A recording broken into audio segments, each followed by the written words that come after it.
L'énergie qui s'en vient va nous amener à bien réfléchir. Bonjour, c'est Fabiola. Merci d'être sur ma chaîne. Abonne-toi pour ne manquer aucune nouveauté. Nous vivons des temps de plus en plus étranges à mesure que les années passent. Et là, on reçoit un canal de lumière très spécifique actuellement pour bien réfléchir à où nous voulons positionner nos énergies. Beaucoup se demandent comment les événements qui se sont produits au cours des 2 dernières années ont été possibles. Pourquoi tant de sombres circonstances dans notre monde terrestre? Et comment ça pourrait finir? L'insoumission de l'amour, c'est faire preuve de plus de courage et d'humanité. Opposer une résistance non violente à un système social qui est tellement éloigné du pur amour et de la source. En dépit de tout ce qui est étrange en ce moment autour de nous, il se dresse un tableau très positif de l'avenir de notre planète. Car l'être humain est vous-même et foncièrement bienveillant dès la naissance. Donc je n'ai pas de doute que le système actuel de négativité s'effondrera. Et il va être remplacé par une nouvelle humanité basée sur la paix, la liberté et le respect mutuel. Ce n'est qu'une question de temps et on peut déjà, nous, chacun, se positionner dans ces belles énergies. De plus en plus de personnes sont justement en train de s'éveiller, de s'unir et de donner une impulsion de lumière prodigieuse au changement. L'insoumission de l'amour. Ça donne lieu à une révolution silencieuse. C'est souterrain, mais c'est grandissant. Et rien ne peut plus l'arrêter. L'énergie source actuellement nous subjugue d'énergie d'éthique, de sa sagesse. La vérité est que nous devons commencer à entrevoir une nouvelle dimension de l'humanité, bien plus lumineuse. Et arrêter de porter le focus et de nourrir la négativité. Vous devez redevenir à la pureté de l'enfant et démarrer l'apprentissage basé sur l'énergie du cœur. Ayez confiance dans les sentiments de votre cœur et faites évoluer l'énergie du cœur, le pur amour dans votre foyer déjà.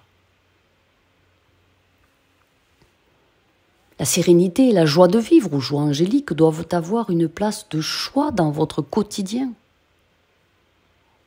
C'est pour nous préparer au nouveau ciel et à la nouvelle terre. C'est quoi la signification du nouveau ciel, de la nouvelle terre? Ça signifie qu'il n'y aura pas besoin d'un temple physique ou d'un saint des saints pour la nouvelle création. Parce que la plénitude, par la présence de Dieu, sera partout.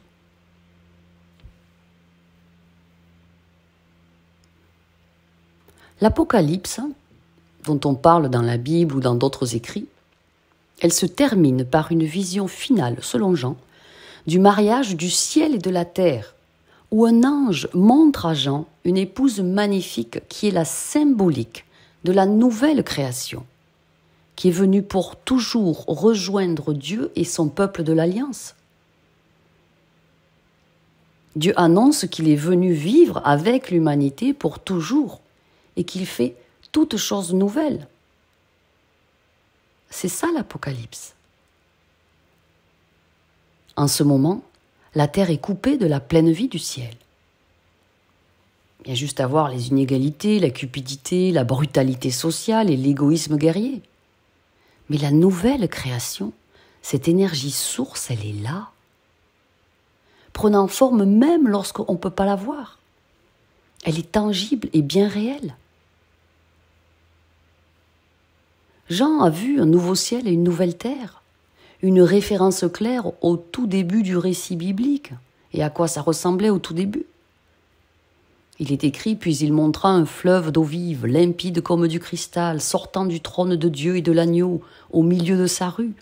De chaque côté du fleuve était l'arbre de vie, portant 12 sortes de fruits, donnant ses fruits chaque mois, et les feuilles de l'arbre étaient pour la guérison des nations.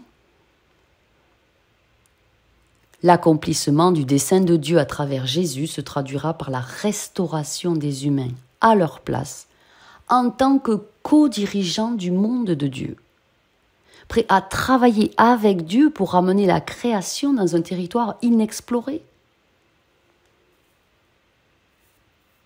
On appelle ça aussi la Nouvelle Jérusalem, comme une grande ville où les cultures humaines et toute leur diversité travaillent ensemble dans la paix et l'harmonie devant Dieu. La présence de Dieu imprègne maintenant chaque centimètre carré du nouveau monde. Il est là. Une nouvelle humanité se crée, accomplissant l'appel qui leur a été confié depuis la première page de la Bible.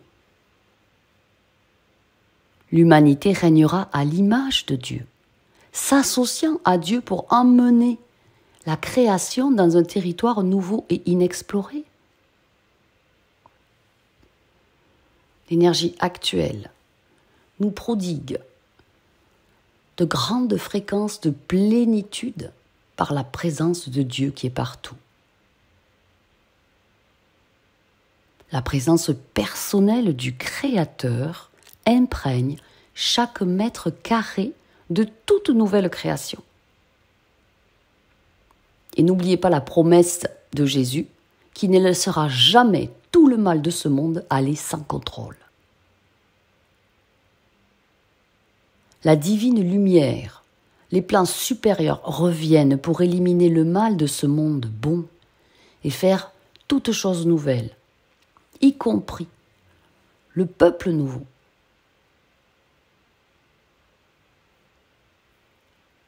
Premièrement,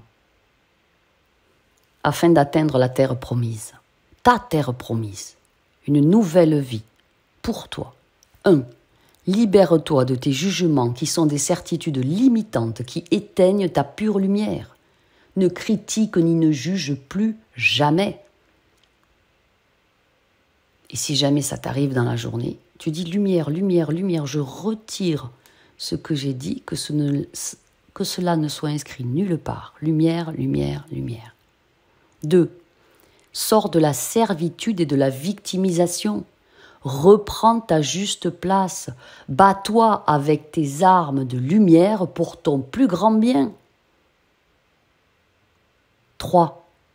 Comprends que tout part de toi et de ce que tu ressens. Cela alimente ta capacité ou ton infirmité à devenir et à croître. Intègre dans ton mental que tu as le droit fondamental de vivre en pleine santé, heureux et prospère. C'est ton droit de naissance. Tout ce qui n'est pas de cet ordre n'est pas divin. 4. Arrime-toi et protège la lumière. Les masses de noirceur pullulent autour du plan terrestre et pompent allègrement votre pure lumière. Car votre docilité et votre servilité sont des passoires énergétiques. Alors fermez les fenêtres.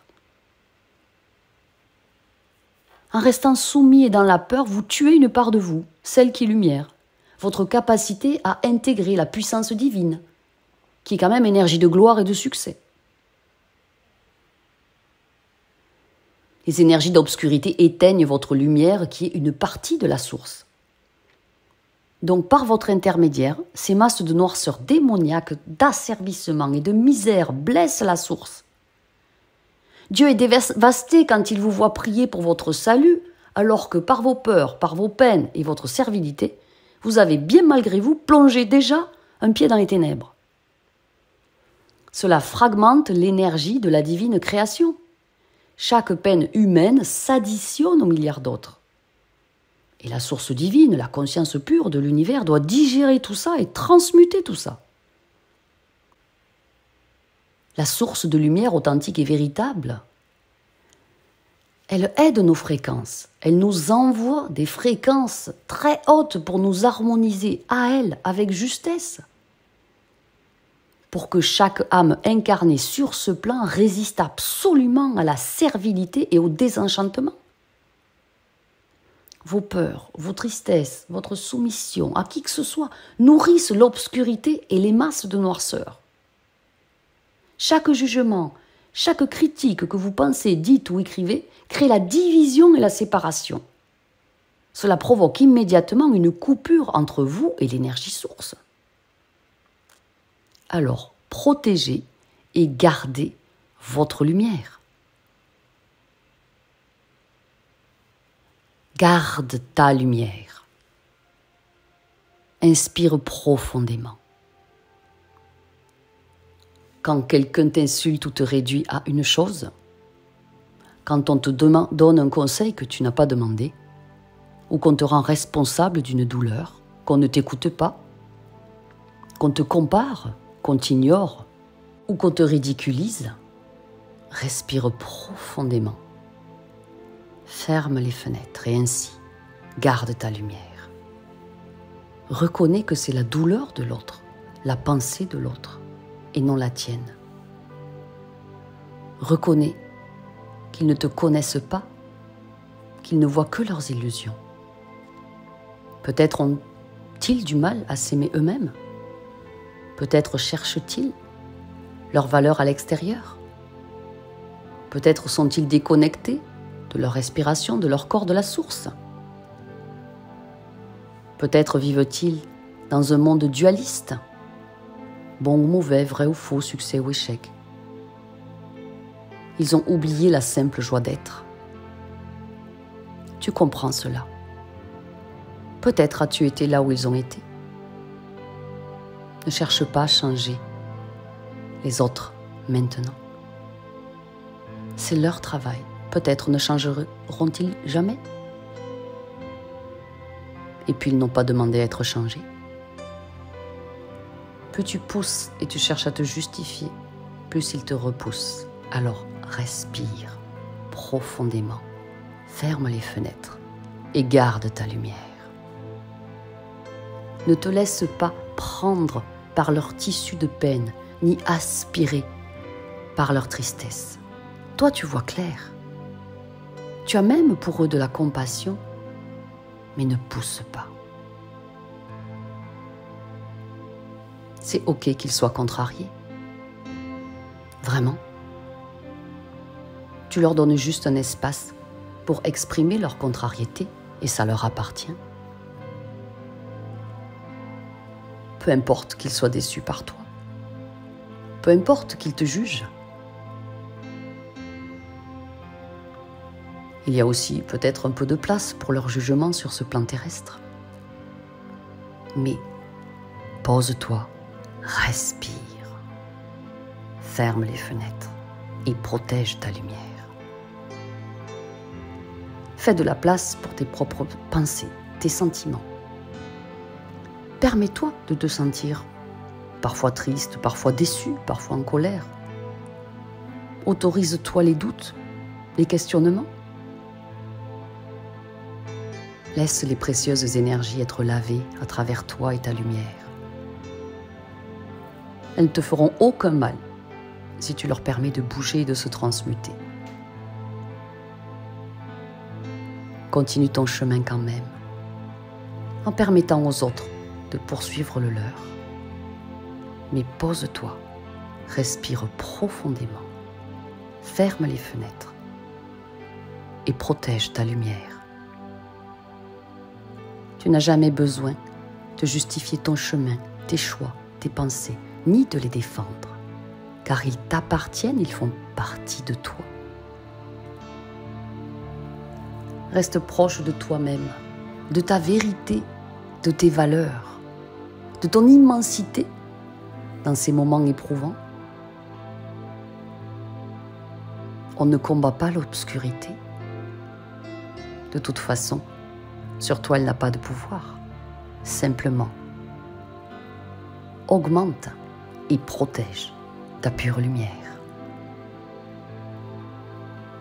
Merci pour votre attention. Merci d'avoir écouté cet enseignement. Partagez cette vidéo, cet enseignement divin pour aider le plus grand nombre de personnes. Je vous en remercie et pensez bien à vous abonner à la chaîne.